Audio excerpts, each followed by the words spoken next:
Hello friend, आपका स्वागत है आपके ऑनलाइन शिक्षण यूट्यूब चैनल पर। दोस्तों, आपका स्नेह और प्यार अगर इसी तरह बना रहा तो हम लोग सारे क्लासेस बहुत जल्द फिनिश कर लेंगे। जैसा कि आपको पता है, हमने 3 चैप्टर के आसपास में ख़त्म कर रखा है सामाजिक विज्ञान में। आज आपका मराठा वाला चैप्टर का पहला पार्ट है। इसमें पहले पार्ट में हम लोग शिवाजी के बारे में पूरे अच्छे तरीके से नॉलेज लेंगे, क्योंकि यहाँ से शिवाजी के बारे में बहुत ही पूछता है मराठा से। ठीक है दोस्तों। दूसरे में पेशवा और आंग्ल मराठा के बारे में पढ़ेंगे हम, क्योंकि पेशवा अष्ट दिग्गज होते थे इनके दरबार में, और वही बाद में एक सत्ताधारी बन जाते हैं, है ना।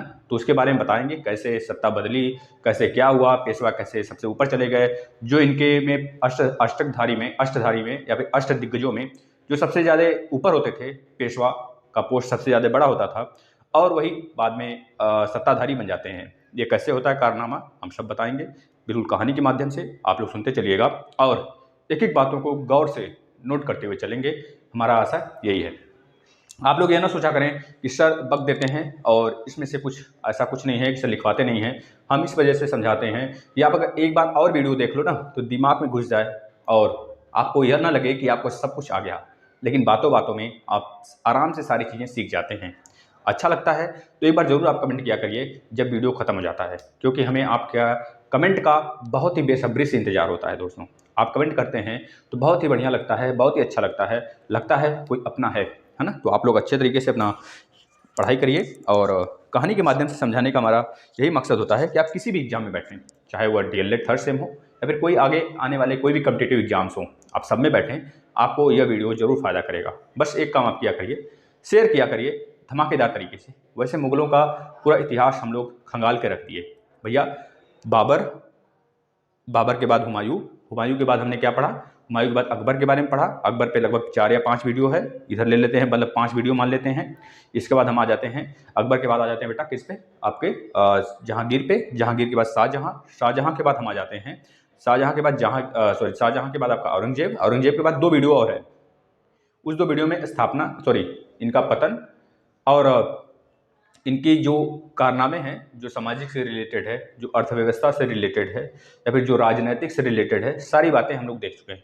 मतलब मिला जुला कर अगर देखें ना तो हम लोग 11 से 12 वीडियो फिनिश कर चुके हैं। आप लोग देखिए, अगर नहीं देख रहे हैं, मतलब 3 चैप्टर हम लोग का क्लोज हुआ। 3 चैप्टर मतलब 3 या 4 क्लास और आएगा। जितना भी सामाजिक विज्ञान है आपके इतिहास में, आपके सामाजिक अध्ययन में, जितना भी सामाजिक विज्ञान मतलब इतिहास से रिलेटेड वाला पोर्शन है, सब खत्म कर देंगे। मराठा वाला खत्म होते ही हम स्टार्ट करेंगे जो आपका यूरोपीय शक्तियाँ बढ़ती हैं, वो कैसे स्थापना करती है अपना, वो लगभग 2 वीडियो लेगा। मराठा वाला 2 वीडियो बना देंगे हम, जिससे कि आप आराम से पढ़ सकें, आसानी से पढ़ सकें, है ना। तो इस तरह पढ़ेंगे तो आपका कोई भी एग्जाम क्लियर होगा, क्यों नहीं होगा एग्जाम क्लियर। फिर इसके बाद हम चलेंगे पॉलिटी में, जितने भी चैप्टर आपके पॉलिटी से रिलेटेड उसको खत्म करेंगे। फिर इसके बाद हम आ जाएंगे अपना ज्योग्राफी से रिलेटेड जितने पोर्शन है आपके सामाजिक अध्ययन में, सब एग्जाम के पहले पहले फिनिश होगा। बिल्कुल चिंता ना करें, उसके लिए हम लोग की रणनीति है, और आप अपना स्टडी करिए बस धमाकेदार तरीके से। मैथ के सारे क्लास हैं आपके पास, संस्कृत के क्लास चलाए जा रहे हैं, 2-3 क्लास आ गए, तो आप उसको देखिए, अच्छे से देखिए, सारे सिलेबस खत्म होंगे। आपको जो इन्फॉर्मेशन दिया जाता है उसको देखा करिए, और उस हिसाब से हम लोग चल रहे हैं। ठीक है बेटा, चलते हैं। आज हम बात करते हैं कुछ मराठों के बारे में। मराठा यानी कि शिवाजी, आपको पता होगा शिवाजी भोसले इनका नाम था, मतलब इनके पिताजी भोसले थे। भोसले मतलब शाहजी भोसले, तो उन्हीं के नाम से कहा जाता है भोसले इनका खानदान था। मतलब खानदान नहीं खाने में अच्छा लगता है, मतलब इनका साम्राज्य जो था ना, इनके कुल का नाम था भोसले, इस वजह से इनके पिताजी का नाम था शाहजी भोसले। हम लोग एक एक तरीके से, एक एक क्रम से सारी चीज़ें देखते हुए चलेंगे। जहाँ से क्वेश्चन बनते हैं, जो डेट होते हैं, वो सारे हम बोर्ड पे लिखते चलेंगे, आप आराम से उसे नोट करते चलिएगा। ठीक है दोस्तों, चलिए तो कुछ बातें कर लेते हैं। जैसे कि अगर हम देखें यह बात आपको पता होगा, जैसे कि जब यूरोपीय शक्तियाँ आना स्टार्ट हो गई थी, यूरोपीय शक्तियाँ तो आना 1498 से स्टार्ट हो गई थी, पुर्तगालियों से ही। दोस्तों, पुर्तगालियाँ आना स्टार्ट हो गए थे। सबसे पहले वास्को डी गामा आया था 1498, वो 3 बार आता है भारत में, 1498, 1503, उसके बाद 1524। 1524 में आता है, वो चला ही जाता है पूरे दुनिया से, आया हमारे देश घूमने, चला गया पूरी दुनिया से, है ना। तो कहा जाता है वो सब सारी बातें हम यूरोपीय शक्तियाँ में करेंगे, आप चिंता ना करें, बिल्कुल बेहतरीन तरीके से पढ़ाएंगे, जो कि बिल्कुल मज़ा ही देने वाला है आपको, है ना। तो आराम से पढ़ते चलिए। इसके बाद अब इधर यूरोपीय शक्तियाँ आ रही थी, और इधर पता चल रहा था कि दक्षिण में मराठा हो गया बेटा, विजयनगर साम्राज्य हो गया, सारे लोग उभर रहे थे। और धीरे धीरे इधर मुगल का भी जो दायित्व था, जो स्थापत्य था, जो कह लीजिए इनका साम्राज्य था, जो इनका शक्ति था, वो कमजोर पड़ रहा था। कमजोर पड़ने के कारण मराठा शक्तियां और कह लीजिए जो आपके इधर थे, हम बना देते हैं बीजापुर की शक्तियां, यह उभरने लगे। इस तरह बहुत सारे राज्य उभरने लगे बेटा। यह देखिए, यह भारत का प्रायद्वीपी भारत बना दिया हमने। प्रायद्वीपी भारत में आपको पता है गुजरात से स्टार्ट होता है, 9 राज्य होते हैं जो कि प्रायद्वीप से सटे होते हैं पानी वाले रास्ते से।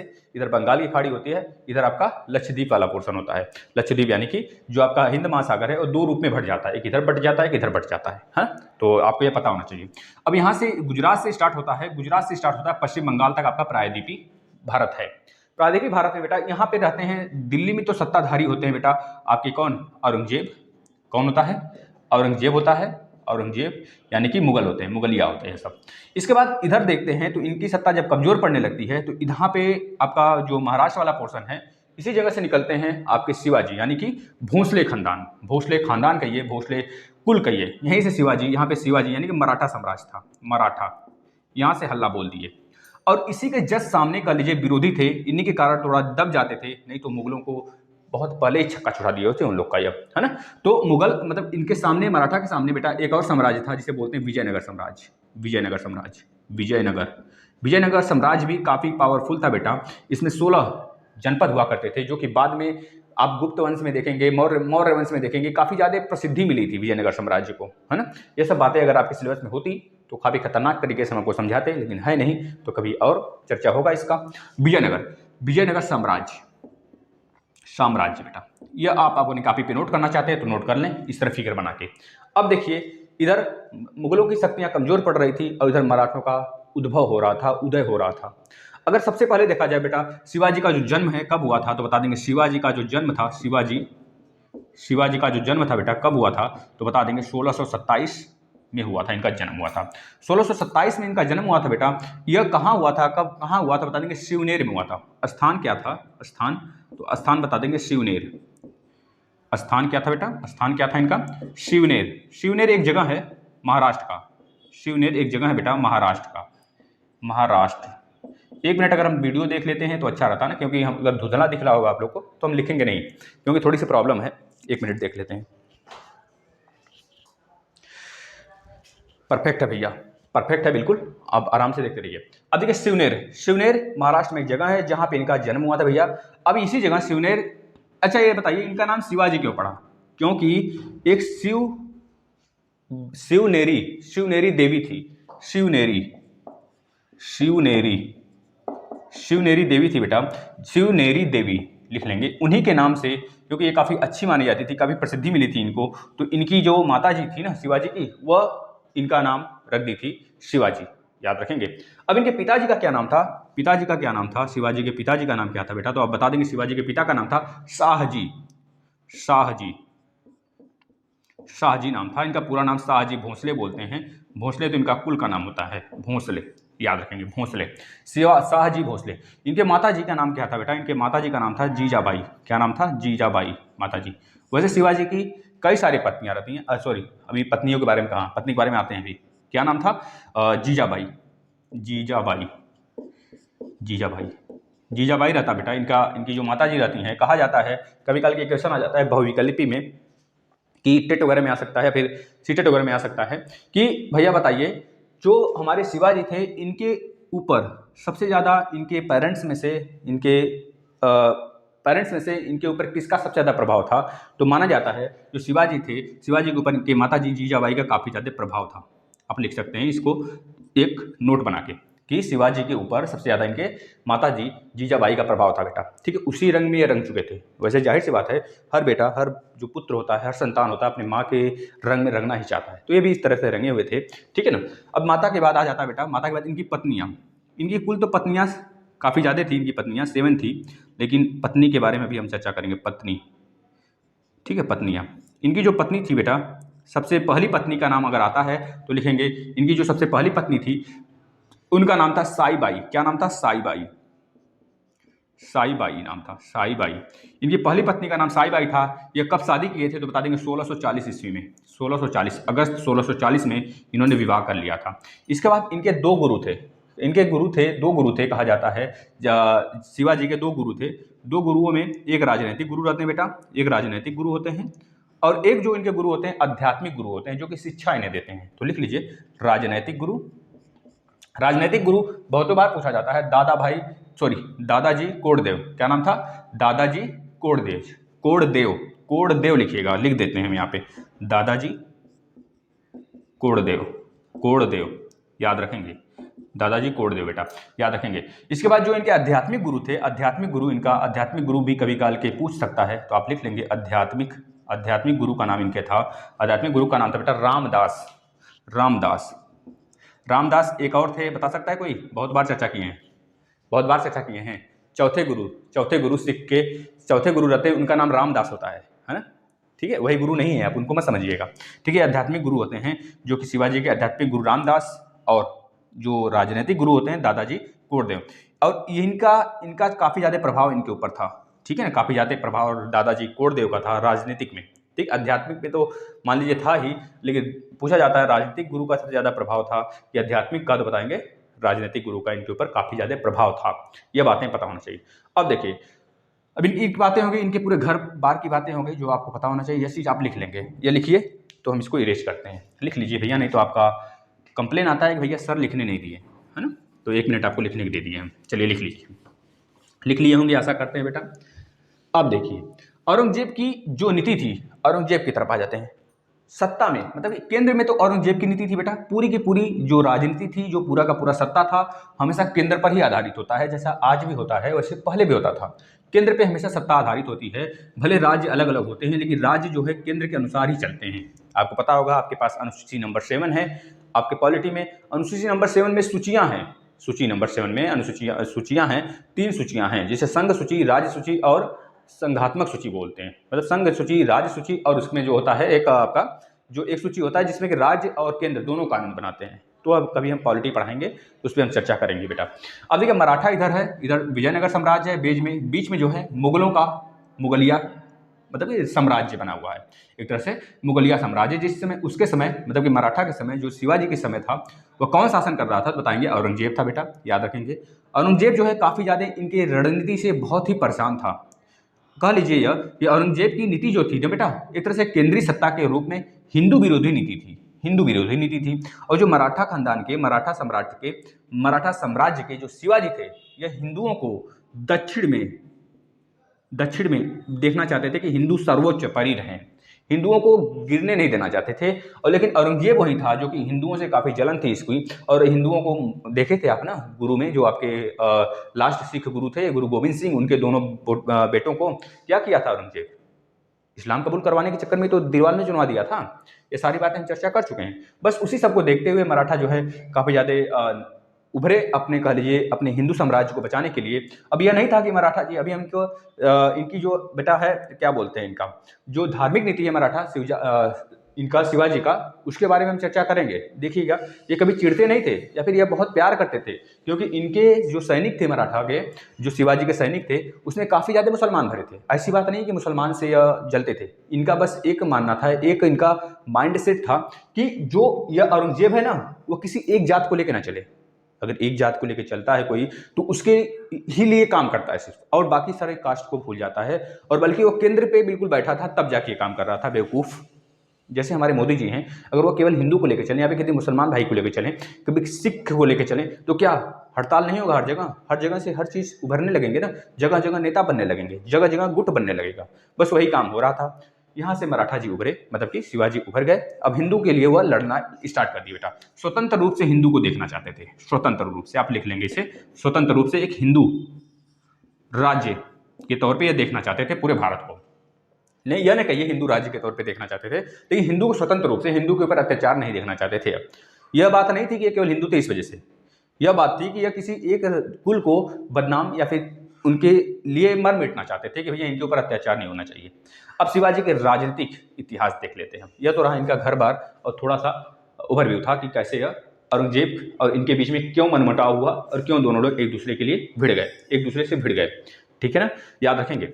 शिवाजी का राजनीतिक अगर इतिहास देखें बेटा, शिवाजी के पिताजी एक सैन्य सिपाही थे, जो इनके शाह भोसले जी थे बेटा, शाह भोसले जी थे। 1 मिनट रुकिएगा, ये क्यों, एक मिनट, चलिए ठीक है। जो शाहजी भोसले जी थे, शाहजी भोसले बेटा इनके पिताजी, वो एक तरह से सैन्य सिपाही हुआ करते थे और वहाँ से इनकी जो प्रशासन की व्यवस्था थी धीरे धीरे इनके अंडर में आने लगी। एक तरह से होता है ना, जो पिताजी की जो अंडर में होता है कोई चीज़, एक न एक दिन बेटे के हाथ में आता ही है। इस तरह उनकी सत्ता मतलब उनकी सत्ता पूरे तरीके से शिवाजी के हाथों में आ गया। अब हिंदू सत्ता के प्रति ये काफ़ी ज़्यादा दृढ़ संकल्पित हो गए कि धीरे धीरे एक प्रशासन के तौर पे इनके पास सारा सब कुछ आ गया इनके पिताजी का। अब प्रारंभिक में जो सैन्य सबसे पहले इन्होंने जब सत्ता पे आ गए तो पूछा जाता है प्रारंभिक इनका जो सैन्य अभियान था वो कहाँ पे था। तो ये सारी चीज़ें हम आपसे डिस्कस करते हैं, एक एक डेट को लिखते चलते हैं, आप लिखते चलिएगा बस, ठीक है ना। इसको इरेज करते हैं थोड़ा सा, अब हम इरेज नहीं करेंगे क्योंकि अब सारी बातें वही लिखेंगे जो आपको लिखना होगा कॉपी पे, है ना। चलिए, अब इनका पूछा जाता है प्रारंभिक मतलब सबसे पहला अभियान कौन सा था शिवाजी का, तो आप बोलेंगे भैया बीजापुर का अभियान, बीजापुर का शासक या फिर बीजापुर अभियान का लीजिए। उस समय बीजापुर का जो शासक हुआ करता था आदिल शाह, पूछ लिया जाता है तो लिख देते हैं बीजापुर अभियान, बीजापुर अभियान बेटा याद रखिएगा, बीजापुर अभियान था। और उस समय बीजापुर का जो शासक था ना, इसका नाम था आदिल शाह। क्या नाम था? आदिल शाह नाम था, याद रखेंगे, ये पूछा जाता है। जिस समय इनका पहला अभियान था बीजापुर अभियान, उस समय बीजापुर पे जो शासक था बेटा कौन सा था, कौन कर रहा था, नाम बता दीजिए उसका। तो बताएंगे क्या नाम था बेटा, आदिल शाह के खिलाफ इन्होंने पहला अभियान किया था। 1643 ईस्वी में इसी आदिल शाह से बेटा इन्होंने सिंहगढ़ का किला जीत लिया था। सबसे पहला अभियान आदिल शाह के खिलाफ, और सबसे पहला इन्होंने जो आदिल शाह के राज्य से बीजापुर से सबसे पहले किला इन्होंने जीता। देखिए बिजनौर नहीं, बिजनौर या फिर बाजौर नहीं याद करना है आपको, देखिए गड़बड़ी नहीं करनी है हमें। इस वजह से हम आपको चेतावनी देते चल रहे हैं बेटा कि बिजनौर बाजौर अलग है। जब मुगल सबसे पहले आए थे, सबसे पहला अभियान था बाबर का, वह बाजौर किले में था। यह बीजापुर है, ठीक है, बीजापुर है जो हमने आपको बताया था, दिखाया था लोकेशन। तो बीजापुर मतलब बीजापुर पे इन्होंने सबसे पहले अभियान किया और आदिल शाह के खिलाफ किया। आदिल शाह बेटा उस समय का शासक होता था बीजापुर का। और ये कब किए तो बता देंगे 1643 ईस्वी में आदिल शाह से इन्होंने सिंहगढ़ का किला जीत लिया।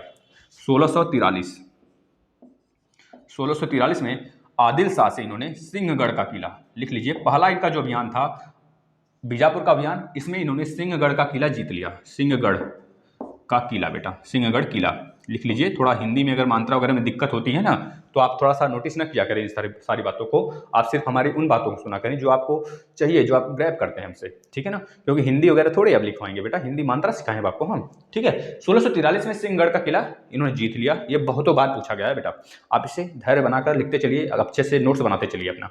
अब देखिए 11 साल बाद फिर 1654 में इन्होंने पुरंदर का किला जीत लिया, लिख लीजिएगा। 11 साल बाद 1654 में फिर एक कहानी रचते हैं यह, और पुरंदर का किला। अभी आप देखेंगे पुरंदर की संधि वो दूसरी चीज है, इन्हीं के साथ होती है पुरंदर की संधि, जिसमें यह बहुत सारी चीजें हार जाते हैं बेटा अपना, ठीक है। कछावा का एक राजा रहता है, अभी हम बताएंगे, ठीक है। 1654 में पुरंदर की संधि होती है, सॉरी पुरंदर का किला जीतने, सॉरी माफ करिएगा, पुरंदर का किला इन्होंने जीता, पुरंदर का किला इन्होंने जीत लिया 11 साल बाद लगभग, देख लीजिए माइनस कर लीजिए, 11 साल बाद आ रहा है। तो यह दोनों जो किला है बेटा बहुत ज़्यादा काफ़ी इंपॉर्टेंट है, और आपको पता है कि यहाँ से क्वेश्चन काफ़ी ज़्यादा बनते हैं, आप इसे नोट करिए, अपने कॉपी पे लिखिए। 1643 में सिंहगढ़ का किला और 1654 में लगभग 11 साल बाद पुरंदर का किला। 1643 वाला जो सिंहगढ़ का किला है उनका पहला अभियान होता है बीजापुर का अभियान, आदिल शाह से इन्होंने जीता रहता है। अब देखिए, और यह क्रम काफ़ी बार चलता रहा, काफ़ी ज़्यादा किले यह जीतते रहे धीरे धीरे, बल्कि यहाँ तक कि मुगलों के नाक में मतलब औरंगजेब की नाक में बिल्कुल चने की तरह चुभने लगा था, मिर्च की तरह लगने लगा था। अब मुगल बेटा परेशान, जो औरंगजेब था बेटा लास्ट का जो 25 साल था औरंगजेब का, उसका तो दक्षिण में ही बीता, मर गया ससुरा, लेकिन दक्षिण में उसका पूरा मतलब कि उसका पूरा अभियान जो था लास्ट वाला, जो मतलब कि एकदम चने चबुआ दिए थे इसको शिवाजी, है ना। तो उसका जो लास्ट का 25 वर्ष था, जो जिंदा रहा 1707 में उसकी मृत्यु होती है, तो लगभग लास्ट वाला अपना समय वो दक्षिण में व्यतीत करता है। अब देखिए यहाँ से अफजल खां एक सूबेदार था बेटा, इसे शिवाजी से मिलने भेजा गया।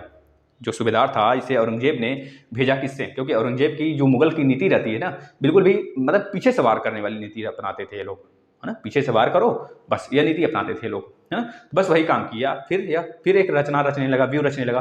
अफजल खां को भेजता है, जाओ भैया तुम शिवाजी से मिलाओ।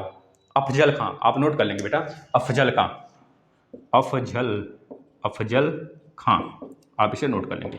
अफजल खां को शिवाजी के पास भेजता है, जाओ बचवा तुम उससे मिलाओ, उनसे मिलाइए, और जो बातें करनी है सो बातें कर लीजिए। अगर वह नहीं मानते हैं तो फिर धीरे से खंजर निकालना, घुसा देना। लेकिन शिवाजी को कहीं से यह बात पता चलता है, लेकिन औरंगजेब उनसे यह बोल के भेजा था उसको कि जाओ, लेकिन मारना तो पता ना चले उनको कि तुम मारने ही गए हो, बस यह करना कि बात करने जा रहे हो किसी तरह उनके सेनापतियों को या फिर उनके अष्ट दिग्गजों को नहीं पता चलना चाहिए।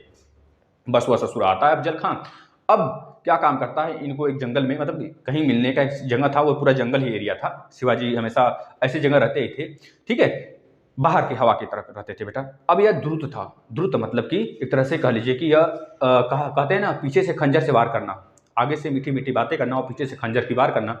जैसे ही यह मिलने आता है और जैसे शिवाजी पीछे घूमते हैं, खंजर निकाल लेता है। और खंजर निकालता है, इससे पहले ही शिवाजी को मतलब कि कहीं से भ्रम हो गया था, कहीं से सूचना मिल चुकी थी कि जो अफजल खां है ना, वो आपको मारने के लिए आ रहा है। अब ऐसी बात तो नहीं है कि इतने बड़े मराठा हैं भैया, मराठा सम्राट के राजा हैं और वह क्या है कि थोड़ा सा बैठे रहेंगे, ऐसा कुछ नहीं था। आपने कहानी देखा होगा, मूवी आई थी ना मराठा पे, जिसमें कि आपका संजय दत्त वगैरह वाला कहानी था ना, देखिएगा, उसमें बहुत सारी चीज़ें क्लियर होंगी।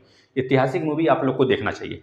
अब देखिए, अब शिवाजी के पास आता है, शिवाजी समझ गए होते हैं कि ससुरा मारने वाला है हमें, बस शिवाजी सतर्क हो जाते हैं और पहले से वो बुलेट प्रूफ होता है, सुने हैं हमारे प्रधानमंत्री कहीं जाते हैं किसी दूसरे देश तो बुलेट प्रूफ बॉडी पहन के जाते हैं, पूरा। तो इस तरह स्टील प्रूफ बॉडी पहन के आए थे, स्टील प्रूफ मतलब पूरे जो बॉडी थी अंदर की स्टील थी और ऊपर का जो अपना खंजर वगैरह लगने वाला प्रोसेस सब पहने थे, कपड़े वगैरह पहने थे, लेकिन अंदर पूरा स्टील की बॉडी थी। इस ससुरा निकालता है अपना खंजर और सीधे से पीठ के पीछे इनके वार करता है। अभी तो समझ गए होते हैं, तुरंत पीछे हाथ पकड़ते हैं हीरो की तरह बिल्कुल, और घुमा के उसी जगह इसको पटकनी दे देते हैं और इसका काम खत्म हो जाता है उसी जगह। क्योंकि यह बहुत सारे सेनाओं को भी छुपा के रखे थे जंगल में कि जैसे ही अगर हमको पता चलेगा कि यह बहुत सारे सेना लेकर आया है अफजल खां, तो हम अपनी सेनाओं को छुपा के रखते हैं और अपना सीधे हल्ला बोल देंगे।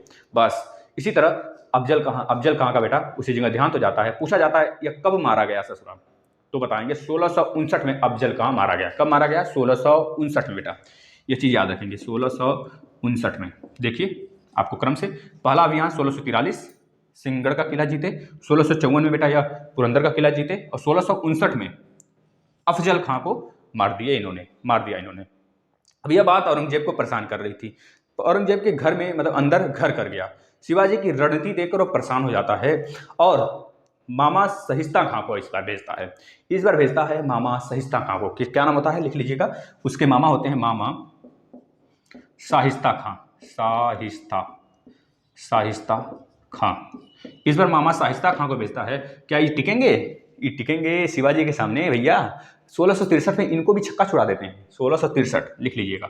1663 में इनकी तो ऐसी छट्टी की दूध याद दिलाते हैं, तो भागते हैं, जान बचा लेते हैं अपना। बस इतना, मतलब कि इनको इतना ज़्यादा जख्मी कर चुके होते हैं हर जगह। फिर औरंगजेब परेशान हो जाता है, देखता है इनको तो इस बात से हमको, मतलब यह काफ़ी खतरनाक है, अब हमको सीधे जाना पड़ेगा, इनके लड़ाई करने अब हमें जाना पड़ेगा। यह बातें सोचता हुआ उधर की कहानी थोड़ा सा क्लोज करते हैं। अब आ जाते हैं शिवाजी की तरफ, थोड़ा सा मूव करते हैं इधर, फिर आते हैं इधर। अब देखिए, इसके बाद पूछा जाता है आपका, जो प्रथम लुटेरा था, मतलब प्रथम लूट मार किए थे शिवाजी, वो किस समय किए थे? तो यह तो पहला अभियान होता है जो कि सिंहगढ़ का किला जीतते हैं 1643 में। तो ये पूछा जाता है बेटा, ये सबसे पहले कब इनका, क्योंकि यह लोग क्या करते थे, लूटते थे, लूट कर धन बटोरना और अपने साम्राज्य को देना, अपने साम्राज्य को चलाना, अपनी प्रजा को चलाना, ये सब सारी बातें मराठा लोग करते थे। उसमें शिवाजी सबसे पहले थे बेटा, है ना, याद रखेंगे। इनके पिताजी थे एक सैन्य सिपाही थे, जैसे कि गवर्नमेंट होते हैं ना सैन्य सिपाही, तो इस तरह वह सेना में किसी थे, सेना के पद पे थे, अपना सिपाही के तौर पे थे, लेकिन एक तरह से उनका भी काफ़ी ज़्यादा वर्चस्व था। इस वजह से उनकी सारी राजपाट शिवाजी के हाथ में आ जाता है। अब यहाँ पे क्या होता है, सबसे पहले अगर पूछा जाता है आपसे, प्रथम लूट मार जो हुआ था वह कब किए थे, या तो कहाँ पे किए थे, तो बता देंगे 1664। देखिए पूरा डेट याद रखना है आपको बेटा, 1643, 1654, 1659, 1663, सिर्फ एक साल बाद। जैसे ही शाहिस्ता खां को इन्होंने मार के, मतलब कि हरा कर भेज देते हैं, और इधर क्या करते हैं, सूरत पर चढ़ाई कर देते हैं। सूरत लिखिएगा, सूरत पर 2 बार लूट इन्होंने किया है, हम बताएंगे क्रम से। सूरत पर लूट, सूरत पर यह हमला बोल देते हैं, या फिर कहिए सूरत का अभियान या फिर सूरत पर लूट, लिख लीजिए। सबसे पहले इन्होंने 1 करोड़ रुपए सूरत से लूट लिया। 1 करोड़ बेटा, 1 करोड़ रुपए इन्होंने लूटा। और यह जो अभियान था बेटा कब हुआ था, यह बातें आप याद रखेंगे, हमेशा याद रखेंगे, 1664 ईस्वी में। अभी हम सारे डेट आपको रिवाइज करवाएंगे, आप घबराइए नहीं। 1664 ईस्वी में इन्होंने इसको मतलब लूटा और 1 करोड़ रुपए वहां से ले लिए। ठीक है, इधर क्या होता है कि अकबर परेशान हो जाता है, इनकी रणनीति देखकर, इनकी राजनीति देखकर सोचता है ये क्या, हमारे रहते हुए सूरत पर लूट लिया, आखिर केंद्र पे हम क्या करने बैठे हैं, केवल देखने बैठे हैं। अब पुरंदर की संधि आती है यहाँ से, फिर उसके बाद हम उधर चलते हैं। एक बात, जैसे पुरंदर का किला जीता इन्होंने, पुरंदर का किला 1654 में, ये दूसरा चीज था, लेकिन बहुत सारे इन्होंने किले जीत के रखे थे, जैसा हमने आपको स्टार्टिंग में बताया। यही दो किला है जो बार बार पूछता है, आप इसे नोट कर लेंगे। अब इधर क्या होता है, पुरंदर की संधि एक होती है। पुरंदर की संधि 21 जून यानी 21 जून 1665 में होता है, सॉरी माफ करिएगा, ये 1664 में हुआ। अब 1665 की कहानी सुनिए। 1665 में पुरंदर की संधि होती है, पुरंदर की संधि, पुरंदर की संधि होती है, पुरंदर की संधि याद रखेंगे बेटा। पुरंदर की संधि होती है, इसमें लगभग या करीब जो शिवाजी होते हैं 35 किले ये जीत चुके होते हैं। कितने किले? 35 किले इनके पास होते हैं। और उस समय जो पुरंदर की जब संधि होती है बेटा, उस समय जो सत्ता पे रहते हैं कछवाहा राजा, क्या नाम होता है? जय सिंह। कछवाहा राजा जय सिंह रहते हैं। कछवाहा राजा जय सिंह, लिख देते हैं राजा जय सिंह, राजा जय सिंह। कछवाहा लिख लीजिएगा, कछवाहा, कछवाहा राजा जय सिंह, जय सिंह, इनके बीच और शिवाजी के बीच बेटा, शिवाजी के बीच, शिवाजी के बीच एक संधि होती है जिसे हम बोलते हैं पुरंदर की संधि। इस पुरंदर की संधि में 1665 ईस्वी में लगभग इनके पास 35 किले थे। 35 किले में से इनको 21 किला यानी कि लगभग 23 किला बेटा, 23 किला, कितना किला? 23 किला प्लस अपने बेटे, इनके जो बेटे थे बेटा, इनके बेटे का क्या नाम था? बोलेंगे सांभाजी। क्या नाम था? सांभाजी, सांभाजी। अपने बेटे को मुगलों के सेवा में भेज देते हैं, सांभाजी, सांभाजी यानी कि मनसबदारी पर, मनसबदारी पर भेज देते हैं कि जाओ भैया हम हार चुके हैं, मतलब हार गए तो इनको कुछ संधि के बाद देना ही पड़ता था इन लोग को, चाहे अगर उधर से हारे होता वो सब, मतलब राजा जय सिंह हारा होता तो वह कुछ ना कुछ देता। और ऐसे शिवाजी कमजोर भी थे उसके सामने, तो शिवाजी 23 किले जो जीते हुए थे वह दे दिए और सांभाजी को अब उनके सेवा में भेज देते हैं, कहा जाता है कि मनसबदारी पर। अब देखिए, औरंगजेब ने इनको बंदी बनाने की बात रचना रच रहा था। जैसे ही रचना रच रहा था तैसे कुछ टाइम पहले ही यह चले जाते हैं औरंगजेब के दरबार में। ठीक है, संभाजी इनके बेटे आखिर वहाँ पे थे ना, तो ये चले जाते हैं उसके दरबार में। जब ये उसके दरबार में जाते हैं बेटा, तो इसको इनका इतना अपमान करता है वह औरंगजेब, इनको उस लाइन में खड़ा कर देता जैसे लगता था कि यह राजा थे ही नहीं। इतने ज़्यादा ताकतवर, इतने ज़्यादा शक्तिशाली। अगर आप ही लोग सोचिए, आप लोग जिस मकसद से पढ़ाई कर रहे हैं, आपको अगर वो चीज़ ना मिले तो आप लोग यही सोचेंगे ना कोई छोटा मोटा कोई चीज़ मिल जाए, लेकिन यह ऐसा नहीं सोचते थे। ठीक है, ऐसा सोचना भी चाहिए स्टार्टिंग में बच्चों को। हम अपनी और आपकी बात कर रहे हैं कि थोड़ा सा अगर कुछ कहीं से आय की प्रोबेबिलिटी बन जाती है ना, तो अपना पढ़ाई करिए ना, लेकिन छोटा सा कहीं सोर्स हो जाए अगर आय का तो पढ़ते रहिए, क्योंकि माँ बाप कब तक काम करेंगे बेटा, है ना, उनकी भी तो देखनी है। तो बस यही था इनका राय। ये जाते हैं वहाँ पे और इनको अपमान अपना बर्दाश्त नहीं होता है, ये आवाज़ उठाने लगते हैं। तब तक औरंगजेब क्या काम करता है, इनको बंदी बनाने का आदेश दे देता है और इनको बंदी बना लिया जाता है। इनको बंदी बनाकर बेटा कहीं एक कारखाने में बंद कर दिया जाता है। इतना अपमान होने के कारण आवाज़ तो उठाएंगे ही नहीं, क्योंकि शक्तिशाली थे बेटा, ये किसी काम से गए थे और वो ससुरा बंदी बना लेता है इनको। अब बंदी बनाकर 16 बोला जाता है कि 16 कब इनको बंदी बनाया गया, तो आप बोल देंगे 1666 ईस्वी में। 1666 ईस्वी में, अभी देखिएगा मजे की बात, 1666 ईस्वी में इनको बंदी बना लिया गया। सारे डेट आप लिखते चलें, 1666 में बंदी बनाया गया, बंदी बनाया गया। अब इसी कुछ समय बाद, जैसे 1666 है तो 1666 12 महीने के लिए होगा ना, कोई भी साल 12 महीने का होता है ना, ऐसा तो नहीं 1666 एक दिन के लिए आएगा फिर 1667 हो जाएगा फिर 1668 हो जाएगा, ऐसा कुछ तो होता नहीं है। तो 12 महीने के लिए था। इसी बीच इनका जन्मदिन पड़ता है, 1666 में ही इनका जन्मदिन पड़ता है और काफ़ी ज़्यादा मिठाइयाँ बंटवाता है यह, मिठाई बंटवाते हैं और उस मिठाई की टोकरी इतनी बड़ी होती है ना, उसमें बैठ जाते हैं और जो मिठाई बांटता रहता है उसके कंधे पर बैठकर वो निकल जाते हैं बाहर, अपने मराठा साम्राज्य में आ जाते हैं वापस से। तो पूछा जाता है इनको बंदी कब बनाया गया, तो 1666 में। और इन्हें कब, मतलब यह कब भागे थे वहाँ पे मिठाई की टोकरी में बैठकर, जो मिष्ठान की टोकरी थी उसमें बैठकर कब यह भागे थे, तो बता देंगे 1666 में ही यह निकल चुके थे वहाँ से। ये बातें क्लियर हैं, तो आगे चलते हैं बेटा। अब देखिए, अब यहाँ पे सूरत की जो अभियान हुई थी सबसे पहला आपने देख लिया कि 1664 में होता है। अब ये आते हैं अपने सम्राट में, अपने साम्राज्य में आकर, अपने मराठा स्थिति में आकर, अपने मराठा साम्राज्य में आकर फिर से यह अपना वर्चस्व तो इनका था ही पहले से, वहाँ पे फिर इन्होंने शासन शुरू कर दिया। इसी बीच फिर एक यह संधि, फिर एक तरह से ये लूटते हैं किसी को, इसी चीज़ को फिर ये लूटते हैं। यह पूरा डेट आप लिखते चलें, है ना, लिखते चलें, हम यहाँ पे लिख देते हैं। फिर ये सूरत पर फिर ये लूट मार करते हैं, सूरत पर ये फिर लूटते हैं बेटा, सूरत पर फिर से ये लूटते हैं। इस बार जो लूटते हैं ना, या कलेजी बहुत सारे रुपए पैसे भी लूटते हैं यहाँ से, दोबारा भी बहुत ज़्यादा पैसे लूटते हैं। इसके बाद यह पूछ लिया जाता है कि सूरत पर दूसरा अभियान इनका कब हुआ, तो बता देंगे 1670 में। पहला अभियान 1664 में, दूसरा 1670 में होता है। 1670 में इन्होंने काफ़ी ज़्यादा लूट मार की और काफ़ी ज़्यादा रुपए पैसे और बहुत सारी चीज़ें इन्होंने यहाँ से ले गए। इसको देखता रहा औरंगजेब। औरंगजेब देखता रहा, परेशान हो गया कि क्या हो रहा है, आखिर ये क्या हो रहा है भैया। मराठा साम्राज्य के संस्थापक थे, फिर भी मतलब अभी तो इसको बंदी बनाए थे, फिर भी यह जाकर फिर लूटना मारना पीटना ये सब शुरू कर दिया, है ना। तो बिल्कुल परेशान हो चुका था। और इधर इनकी कहानी एक दूसरी चल रही थी। यह अभी तक राज्याभिषेक नहीं कराए थे बेटा, अभी तक ये दूसरे अभियान था। याद रखेंगे, सूरत का दूसरा अभियान है 1670 में, पहला अभियान 1664 में, है ना। ये चीज़ें पता होना चाहिए आपको, सारी चीज़ें बिल्कुल क्रम से याद रखिए। 1643 में सिंहगढ़ का किला जीता इन्होंने, जैसे हम याद किए हैं, बिल्कुल आप क्रम से याद रखिए। फिर 1654 आ जाता है, 11 साल बाद इन्होंने पुरंदर का किला जीता।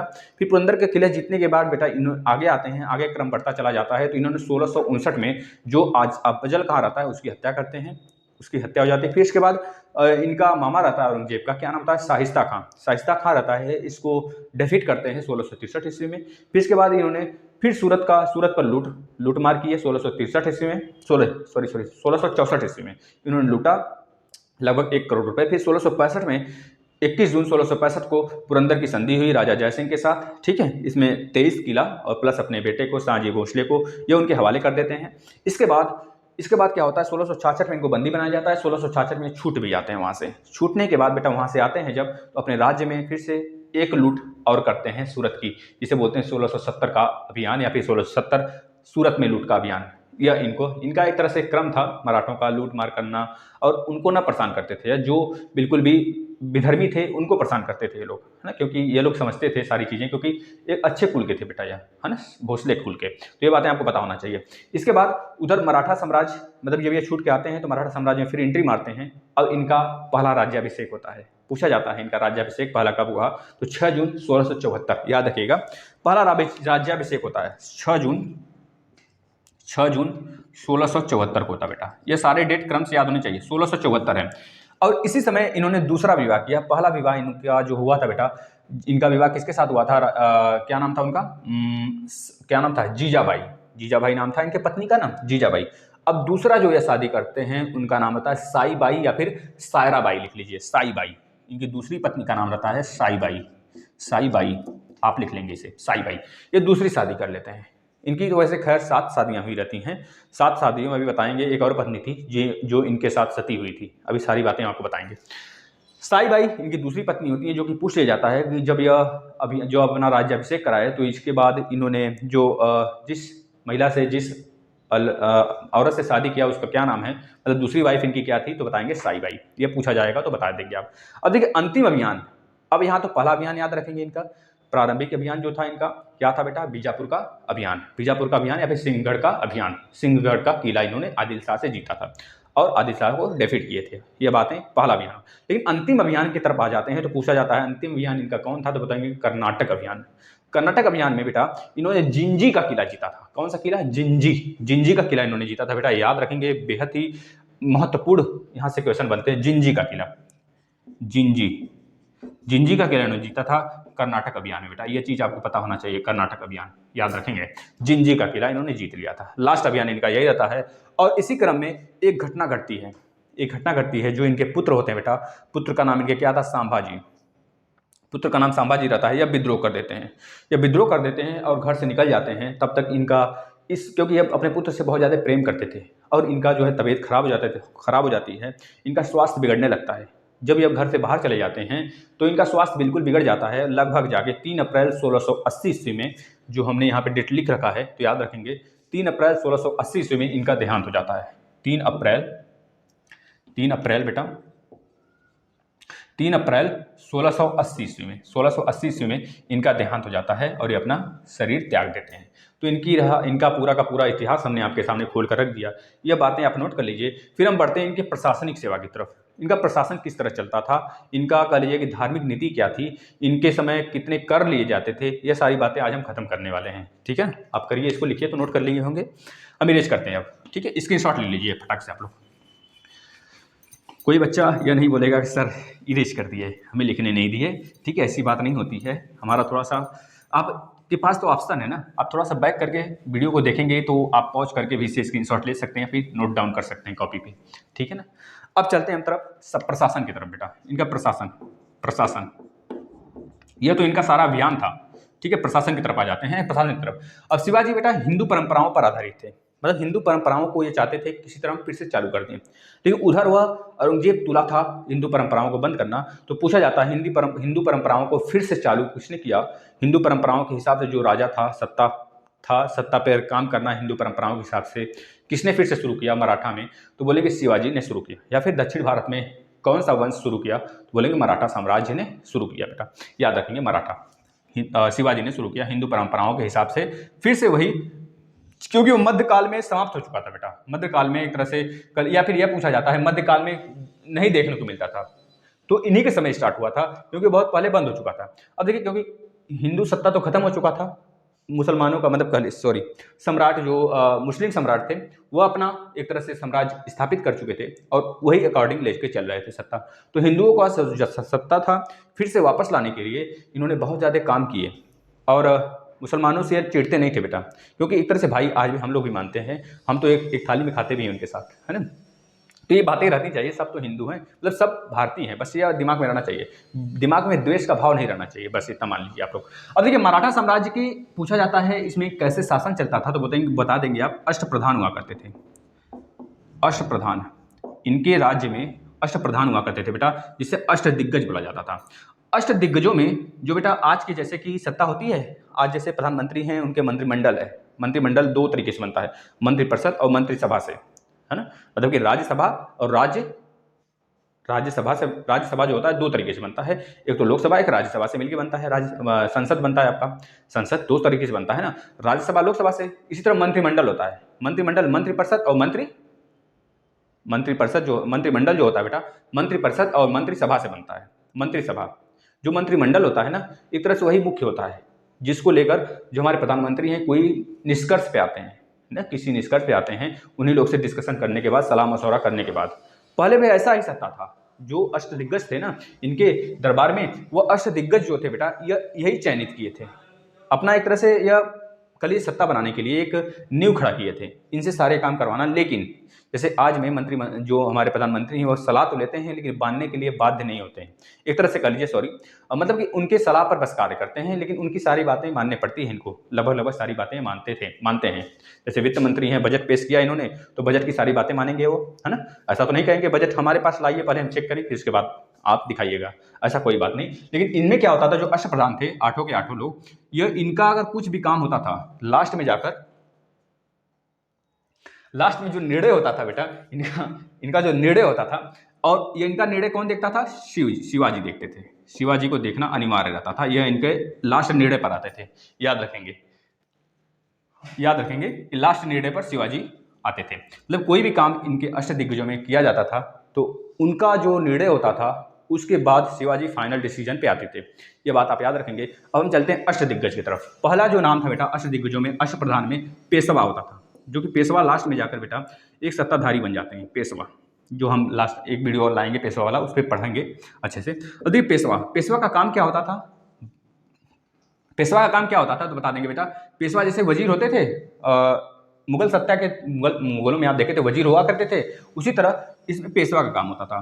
पेशवा वही काम करता था जो वजीर करता था बेटा। वजीर का काम सीधा साधा क्या था बता देंगे, किसी बिल को पास करना, जैसे आज होता है हमारे जो राष्ट्रपति होते हैं क्या काम करते हैं, बिल बनाना, बिल पर मुहर लगाना, एक तरह से मतलब कि उनको करना ही पड़ता था। कोई काम हुआ, कोई बिल पे सिग्नेचर करना हुआ, जबरदस्ती नहीं कहेंगे, लेकिन वह अगर प्रधानमंत्री बोल दिए तो करेंगे किसी काम को, बस सलाह देते थे। उसी तरह पेशवा थे बेटा, पेशवा सबसे उच्च होते थे, उस अष्टप्रधान में सबसे ज़्यादा बड़ा पोस्ट था पेशवा। और यह किसी पर सिग्नेचर करना हुआ, किसी चीज़ को पास करना हुआ, ये सारी चीज़ें करते थे। मतलब एक तरह से पत्र पर कोई सिग्नेचर करना हुआ तो यह फाइनल डिसीजन पे आ जाते थे, इसके बाद शिवाजी के पास जाता था, है ना। तो याद रखेंगे। दूसरा नंबर का बेटा, दूसरे नंबर पे था आमत्य। आप लिखते चलेंगे। आमत्य, इनका काम क्या होता था? आमत्य का बेटा ये अर्थ मंत्री होते थे। क्या होते थे? अर्थ मंत्री। मतलब कि आपको पता है अर्थव्यवस्था का सारा काम यही देखते थे। जैसे जैसे हो गया आपका बता रहे हैं, 1 मिनट। अर्थ मंत्री, ये अर्थ मंत्री होते थे बेटा। अर्थ मंत्री ये सारे वह काम देते थे जो राजस्व से रिलेटेड होता था। अगर भूमि है, भूमि से कर वसूलते थे, कर जो इसके पास ज़्यादा भूमि है वहाँ से कर वसूलना, या फिर बाहर से कोई कर वसूलना है, किससे क्या करना है, कहाँ से हमको ज़्यादा कर मिल रहा है, कैसे राजा को बताना है। जैसे आज के वित्त मंत्री होते हैं, पता है कि नहीं वित्त मंत्री का काम? वित्त मंत्री के सपोर्ट के लिए एक चीज़ और बनाई गई है, नीति आयोग। तो बस उसी तरह हमारे वित्त मंत्री की तरह बेटा आमत्य होते थे, अर्थ मंत्री इनको कहा जाता था। तीसरे नंबर पे आ जाते हैं सुमंत। सुमंत, सुमंत याद रखेंगे। अब सुमंत तीसरा नंबर के हैं। सुमंत बेटा पहला लिख लीजिए पेशवा, दूसरा आमद, तीसरा सुमंत। अब इनका काम क्या होता था? इनका काम होता था विदेश मंत्री। जैसे हम लोग के यहाँ जयशंकर प्रसाद जी हैं विदेश मंत्री, है ना। जो अर्थ मंत्री हैं, मतलब कि वित्त मंत्री कौन है? निर्मला सीतारमण। ये चीजें याद रखते चलिए, थोड़ा सा आपको करंट का चीज बताते चलें। सुमंत जो है बेटा, सुमंत की तरह जैसे विदेश मंत्री है ना, विदेश मंत्री हम लोग के यहाँ है ना विदेश मंत्री इस समय, तो उसी तरह उस समय सुमंत होते थे, सुमंत। यह चीजें आपसे पूछ ली जाती हैं। विदेश मंत्री की तरह शिवाजी में कौन सा अष्टक था, कौन सा अष्टक पोस्ट था, अष्टप्रधान में कौन सा पोस्ट था विदेश मंत्री की तरह? तो बता देंगे सुमंत थे।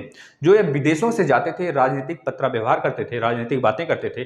तो आप लोग जैसे देखते होंगे विदेश मंत्री जो हमारे जयशंकर प्रसाद हैं, कोई काम होता है तो उनको भेजा जाता है, वो जाते हैं विदेश से राह मशवरा करते हैं, फिर उसके बाद प्रधानमंत्री को आगे बताते हैं हमने ये सारी बातें की है। इसी तरह ये भी थे, यह विदेश से जो भी काम होता था निपटने का, वो इनके हवाले था बेटा, याद रखेंगे। इसके बाद चौथे जो बेटा अष्टदिग्गज थे, चौथे अष्टदिग्गज थे, बता देंगे आप, चिटनीस। नाम था चिटनीस, और नाम से ही पता चल रहा है कि पत्र व्यवहार करना, चिटनीस। इनका काम यह रहता था कि किसी राज्य से पत्र लेना और किसी राज्य को पत्र देना, उनको क्या जवाब देना है शिवाजी से पूछना, मतलब जो मराठा साम्राज्य था उससे पूछना, और उसके बाद उस पत्र का जवाब देना, और पत्र को रिसीव करना हमारे किसी भी कलेजे की वहाँ के नौकरशाही थी, उसके माध्यम से आप राजा तक पहुंचाना, मतलब कि शिवाजी तक पहुंचाना। ये इनका काम था चिटनीस का, मतलब पत्र व्यवहार का जो काम था वो चिटनीस देखता था, नाम से जिससे फेमस है, एक तरह से पोस्ट है बेटा। ठीक है, पांचवें की तरफ आते हैं। तो पांचवा क्या नाम था बेटा? अष्टदिग्गज में पांचवा था सेनापति। इससे तो आप सभी लोग परिचित होंगे, सेनापति। सेनापति का क्या काम होता था? सेनापति का काम यही होता था, जो सेना थी, सेना प्रशासन देखना, है ना, सेनाओं का प्रमुख होना। जैसे हमारे यहाँ के सेनाओं के, तीनों सेनाओं के प्रमुख कौन है? राष्ट्रपति जी हैं। राष्ट्रपति जी हमारे तीनों सेनाओं के प्रमुख हैं। अगर देख लें जो हमारे घर के अंदर, मतलब कि भारत के अंदर जितनी भी सेनाएं, जैसे आरपीएफ हो गया, सीआरपीएफ हो गया, ये गृह मंत्री के अंतर्गत आ जाता है सीधे। लेकिन जो तीनों सेनाओं हैं बेटा, सेनाएं हमारे जल, थल और वायु, ये जो तीनों सेनाएं हैं, वो राष्ट्रपति सीधे उस पर कार्य अपना करता है, मतलब केंद्र का शासन होता है सीधे।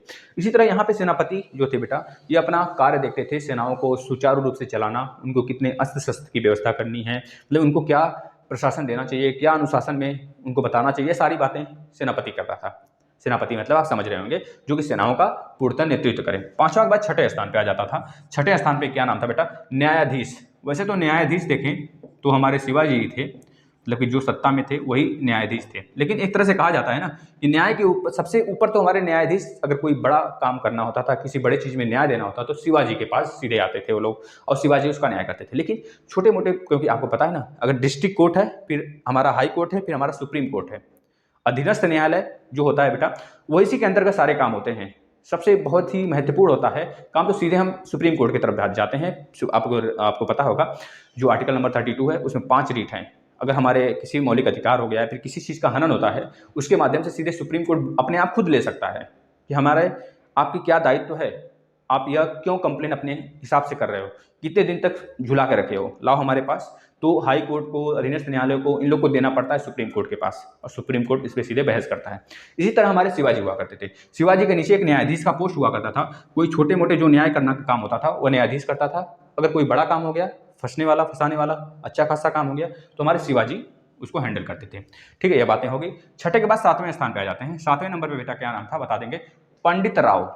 ये पोस्ट है बेटा, पंडित राव नाम नहीं है, ये पोस्ट है, पंडित राव यह पोस्ट है। जैसे कि अगर शिवाजी को कोई होम करना हो, कोई पूजा पाठ से रिलेटेड कोई काम पूछना हो, जैसे होते हैं ना घर में पंडित होते हैं लोग, मम्मी लोग क्या करते हैं, राय मशवरा लेते हैं उन लोग से, पूजा पाठ करना हुआ, कोई काम करना हुआ, कोई पुण्य का काम करना हुआ, तो सारी चीज़ें धार्मिक काम के लिए एक तरह से पंडित राव थे बेटा, याद रखेंगे।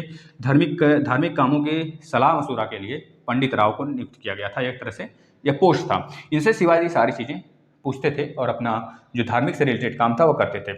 इसके बाद आ जाता है वकाय नवीस। वकाय नवीस ये थोड़ा सा इंपॉर्टेंट तो नहीं उतना, लेकिन अष्टदिग्गज में हमको याद रखना है। क्या नाम था? वकाय नवीस। वकाय नवीस याद रखेंगे बेटा। यह क्या काम करता था? यह काम इसका यही रहता था, गुप्तचर विभाग। जैसे हम लोग के यहाँ रॉ है, सीबीआई है, आईबी है, इंटेलिजेंस ब्यूरो है, ये सब के जो कॉलेज हेड होते हैं बेटा, जो इस समय ऋषि करके हैं, ऋषि शुक्ला करके हैं, जो हमारे रॉ के हेड हैं। ऋषि शुक्ला नहीं, कोई गोयल करके हैं बेटा, गोयल हैं। जो रॉ के हेड हैं गोयल हैं, जो सीबीआई के हेड हैं हमारे ऋषि शुक्ला हैं, है ना। तो यह सब क्या है, इन लोग का काम क्या रहता है? इन लोग का काम यही है कि हम लोग को दूसरे देश में जाना है, जहाँ पे अभियान करना है, उन लोग को पता ना चले कि हम खुफिया विभाग से हैं। इस तरह अपना काम भी कर लें, वापस भी आ जाएं। इसी तरह वकायनिस होते थे। वकायनिस का यही काम होता था बेटा कि अपना खुफिया की तरह कोई काम कर लेना, राजा के दरबार में सूचना पहुंचाना। जैसे आप लोग मूवी वगैरह देखते होंगे कि या फिर महाभारत वगैरह देखे होंगे, तो उसमें क्या था, बैठे रहते थे लोग, राजा वाजा, बीच बीच में आ जाता था एक, तो राजा बोलते थे क्या सूचना लाए हो, तो बताता था जो भी सूचना था, भैया यहाँ पे यह कांड हुआ है, आपके यहाँ चढ़ाई शुरू हो गई है ना, ये सारी बातें वह सूचना लाते थे, है ना। पूछते थे ना राजा कि बताइए खुशखबरी लाए हो कि दुखखबरी, तो बोलता था भैया जो भी था वो बोलता था, और वही वकायनिस होता था। बस इस तरह आपको समझ में आ गया तो बहुत अच्छी बात है। यही सारे अष्टदिग्गजों का काम था बेटा। अब हम चलते हैं शिवाजी के दरबार में कितने प्रकार के कर थे। पहले करों को देखते हैं, फिर उसके बाद इनके थोड़ा सा धार्मिक नीति के बारे में देख लेते हैं, है ना। बस इस तरह इसको खत्म करते हैं, क्लोज करते हैं। अब देखिए बेटा, इनके समय शिवाजी के प्रशासन के दौर में 2 प्रकार के कर लगते थे, मेन थे 2 प्रकार के कर, 2 प्रकार के कर थे, 2 प्रकार के कर थे बेटा। एक का नाम था चौथ कर, चौथ कर, जो कि पूछा जाता है सीधे, यही पूछकर एग्जामिनर खुश हो जाता है कि चौथ कर किस शासन ने के द्वारा लगाया जाता था, तो मराठों के द्वारा। बस यही पूछकर एग्जामिनर खुश हो जाता है। तो चौथ कर में 1/4 हिस्सा दिया जाता था। अभी बता रहे हैं कौन देता था, सारी बातें क्लियर करते हैं। एक होता था बेटा चौथ कर के बाद एक होता था सरदेशमुखी कर। सरदेशमुखी, सरदेश से ही अभी हम आपको ट्रिक बता देंगे, आप याद कर लेंगे इजीली। सरदेशमुखी मतलब स्वदेश, इस तरह आप याद कर लें। स्वदेश मतलब क्या हो गया बेटा, जहां पर पूरी तरीके से शिवाजी का शासन होता था, जहां पे पूरी तरीके से शिवाजी का शासन होता था, शिवाजी उसके कलेजे के अंडर में होता था। जैसे हमारा घर है, अपने घर में हम चाहे जो भी करें, वो तो मेरा घर है, लेकिन दूसरे घर में जाने से पहले हम लोग क्या करते हैं, दूसरे घर में जाते हैं तो भैया थोड़ा सा एक जगह बैठते हैं आराम से, पानी उनी जो आती वही पीते पीते खाते हैं, थोड़ा देर आराम करते हैं, फिर अपना मतलब कि यह नहीं जाता आने देते कि हम हमारा घर है। लेकिन अपने घर में क्या होगा, आप चाहे जहाँ बैठो, चाहे जो मन करे खाओ, किचन में चले जाओ, स्टडी रूम में चले जाओ, स्टूडियो में जैसे हम हैं क्या हैं, इधर उधर हमेशा घर में होता रहता है ना। तो ये सारी चीज़ें हैं आप करते हैं घर में। उसी तरह यहाँ पे सरदेशमुखी है। सरदेशमुखी मतलब स्वदेश। स्वदेश एक ट्रिक है, स्वदेश कोई यहाँ पे वर्ड नहीं है, बस हम ट्रिक के लिए आपको बता रहे हैं। स्वदेश जो पूरी की पूरी एक तरह से जो कह देते हैं, जहाँ पूरा का पूरा राज्य, पूरा का पूरा शासन, पूरा का पूरा एक तरह से गाँव जो इनके अंदर था शिवाजी के, वहाँ पे सरदेशमुखी कर लगता था। इस सरदेशमुखी में बेटा 1/10 वो लेते थे अपने जहाँ पे इनका पूरा का पूरा शासन था, उस पूरे इलाके से 1/10 लेते थे। मतलब अगर 100 रुपया या कमाते हैं, 100 रुपये कमाते हैं एक पर्सन, तो इसमें से 1/10 यानी कि 90 रुपये अपने पास रखेंगे और 10 रुपये शिवाजी को दे देंगे। क्योंकि सारी चीज़ें, रक्षा की प्रणाली हो गई, आपके वित्त का प्रणाली हो गया, आपके ऊपर कोई आँच नहीं आने देंगे, कोई दिक्कत परेशानी होगा तो आप हमें बुलाएंगे, हमें पुकारेंगे, हम उससे आपकी रक्षा करेंगे। ये सारी चीज़ें थी, तो इस वजह से 10 रुपये ले रहे थे। लेकिन इसी जगह चौथ की अगर बात आती है, चौथ की अगर बात आती है बेटा 1/4 कर की, तो वह ऐसा राज्य था जहाँ पे पूरी तरीके से शिवाजी का मतलब शिवाजी के अधीनस्थ में नहीं था पूरे तरीके से, केवल और केवल रक्षा को लेकर अगर देखा जाए, अगर वह क्षेत्र जो था बेटा रक्षा को लेकर शिवाजी के अंदर रहता था। अगर वह क्षेत्र है, मान लीजिए कोई क्षेत्र है, मान लेते हैं कोई गांव है बनारस का कोई गांव है, बनारस का कोई गांव है बेटा, यह बनारस का कोई गांव है। एक चीज़ हम आपको बताना भूल गए, जब इन्होंने अपना राज्याभिषेक करवाया था बेटा, जब इनका राज्याभिषेक हुआ था, जब इनकी दूसरी शादी हुई थी, जब इन्होंने अपना राज्याभिषेक करवाया था बेटा, कब इनकी दूसरी शादी हुई थी 1674 के ईस्वी में ना, राज्याभिषेक 1674 में हुआ था। तो उस समय बनारस से महान पंडित गंगा भट्ट को बुलाया था। ये बातें पूछी गई हैं, याद आया दिमाग में तो हमने बता दिया, आप लिख लेंगे। अब देखिए, मान लीजिए बनारस का कोई गांव है, मान लेते हैं कोई दुर्गा कुंड है, कोई गांव है ना, दुर्गा कुंड ले लेते हैं, कोई जगह है, प्लेस है, तो सारनाथ ले लेते हैं। सारनाथ मान लीजिए, सारनाथ इनके अंडर में नहीं आना चाहता है, शिवाजी के अंडर में नहीं आना चाहता है, लेकिन शिवाजी कहते हैं हम आपकी रक्षा करेंगे, बस रक्षा करेंगे, किसी बाहरी आक्रमण से आपकी रक्षा करेंगे। अगर आप हम राजी हो जाते हैं तब आप 1/4 कर देंगे, 1/4 कर देंगे। अगर राजी नहीं होते हैं भैया तो लड़ाई करके हम जीत लेंगे ना, तो पूरा का पूरा हमारे अंदर में होगा और आप 1/10 कर देंगे। यह बात होती थी। समझ में आ गया होगा तो अच्छी बात है, नहीं समझ में आएगा तो फिर से देखिएगा एक बार, समझ में आ जाएगा। अब इसके बाद हम चलते हैं भैया इनके धार्मिक नीति से रिलेटेड काम बात करते हैं। धार्मिक नीति, ये तो 2 प्रकार के कर थे, एक सरदेशमुखी, एक चौथ। अब धार्मिक नीति क्या रहती थी इनकी? धार्मिक नीति यह मुसलमानों से चिढ़ते नहीं थे, पहली बात इतना समझ लीजिए। ये जो इनकी धार्मिक नीति थी बेटा ना, ये मुसलमानों से बहुत प्यार करते थे। कहीं कहीं अगर लिख दिया जाता है ऐसा कुछ तो आप उसको न माने, ठीक है, क्योंकि इनकी धार्मिक नीति किसी एक जात को लेकर नहीं थी, जैसे हमारे मोदी जी हैं, वैसे ही बेटा इनकी भी धार्मिक नीति थी। यह बस वही काम करते थे धार्मिक नीति में अपना कि यह चिढ़ते नहीं थे मुसलमानों भाइयों से हमारे, ठीक है, उनके प्रति इनका, क्योंकि इनके सेनाओं में भी मुसलमान थे बेटा, इनके सेनाओं में भी था, काफ़ी मुस्लिम सेना थी इनकी सेनाओं में, ठीक है ना। यह सिर्फ औरंगजेब से चिढ़ते थे इस वजह से क्योंकि वह हिंदुओं से प्रति चिढ़ता था, किसी एक जात को लेकर वह चिढ़ता था, मारता था, काटता था, इस बात से वह चिढ़ते थे। और इसी धार्मिक नीति को देखते हुए इनके दो इतिहासकार हैं, एक स्मृति करके हैं, एक स्मृति इतिहासकार हैं, एक स्मृति इतिहासकार है बेटा, और एक का नाम है जादूनाथ सरकार। जादूनाथ, ये बातें पूछ ली जाती हैं, जादूनाथ सरकार। इन्होंने दो बुक लिखा है, दोनों लोगों ने अलग अलग अपने बुक में बातें कुछ कही हैं, बताते हैं हम आपको। स्मृति ने यह कहा है बेटा, स्मृति ने यह कहा है कि शिवाजी के काल को पूरा गुंडा राज बोला है। क्या बोला है? डाकू राज, सॉरी गुंडा राज नहीं, गुंडा राज, सॉरी गुंडा राज तो एक मूवी है, सॉरी डाकू राज बोला बेटा। डाकू राज क्यों बोला है? क्योंकि जो यह मराठा होते थे बेटा ना, आपको हम जब हम पढ़ा रहे थे आपको उनका क्या नाम, महाराणा प्रताप का, तभी वैसे ही बताए थे। गुंडा राज क्यों बोला था इसको? क्योंकि जो इनके सैनिक होते थे बेटा ना, शिवाजी के जो सैनिक होते थे वो एक तरह से गोरिल्ला युद्ध करते थे। कौन सा युद्ध? गोरिल्ला प्रणाली पे युद्ध करते थे। क्योंकि यह जंगलों में छुप जाया करते थे, जंगलों में, पहाड़ी इलाकों में छुप जाया करते थे, और वहां से वह छुप कर वार करते थे, आते थे, दो चार को मारते थे, फिर भाग जाते थे। इस तरह मुगल परेशान हो जाते थे। इसी को बोला जाता है गोरिल्ला युद्ध। और इसी सारी चीज को देखकर स्मृति ने कहा था डाकू राज, क्योंकि यह लूटमार भी करते थे।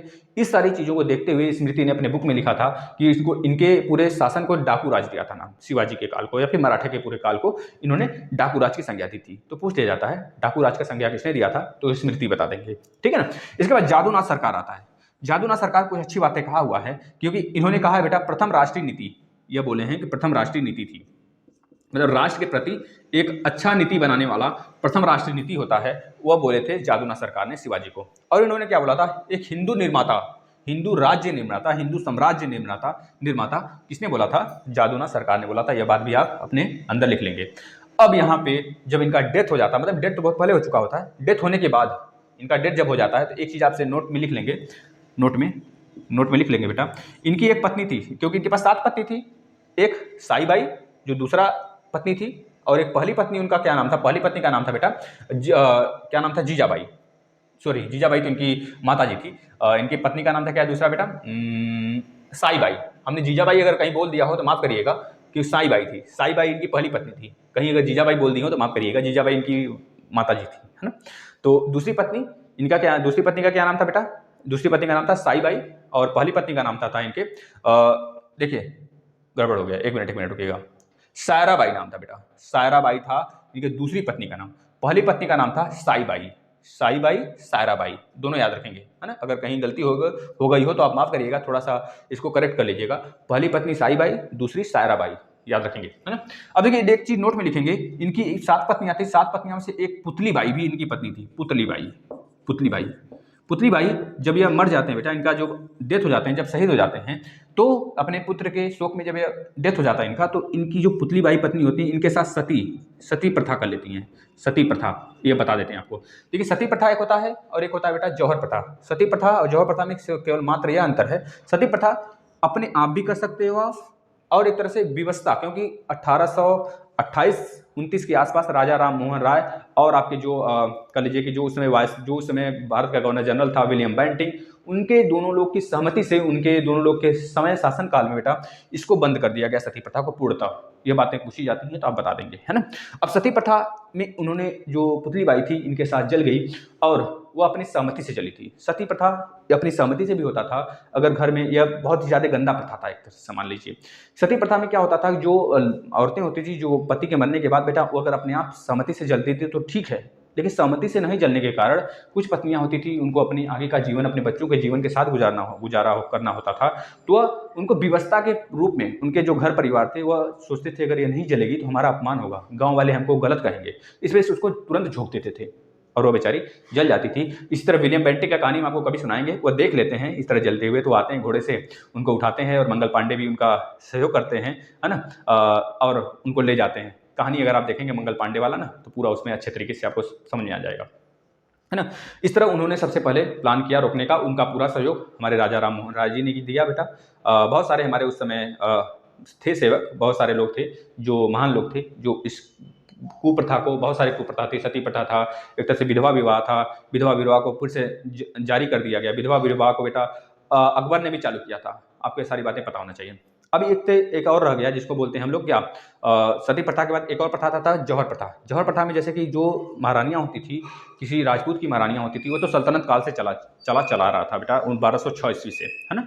जौहर प्रथा, जो रानियाँ होती थी, मुगलों के अत्याचार के कारण, मुगलों के आक्रमण के कारण जो राजा लोग रहते थे राजपूतों में, वो अगर मर जाते थे, उनका देहांत हो जाता था किसी कारणवश, है ना, तो जो रानियाँ होती थी अपनी इज्जत का ख्याल रखते हुए अपने आप को अग्निदेवी को, अग्निदेवी नहीं, अग्निदेव को अपने आप को मतलब कि समर्पित कर देती थी और जल जाती थी, सती हो जाती थी, है ना।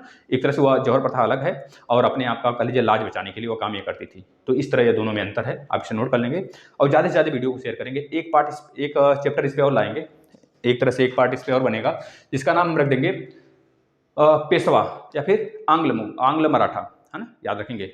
इस तरह हम पढ़ेंगे, फिर उसके बाद हम आ जाएंगे मॉडर्न हिस्ट्री पर। आराम आराम से पढ़ते चल रहे हैं, मजा आ रहा है। आप लोग पिछला वीडियो देखिए, ज़्यादा से ज़्यादा शेयर करिए।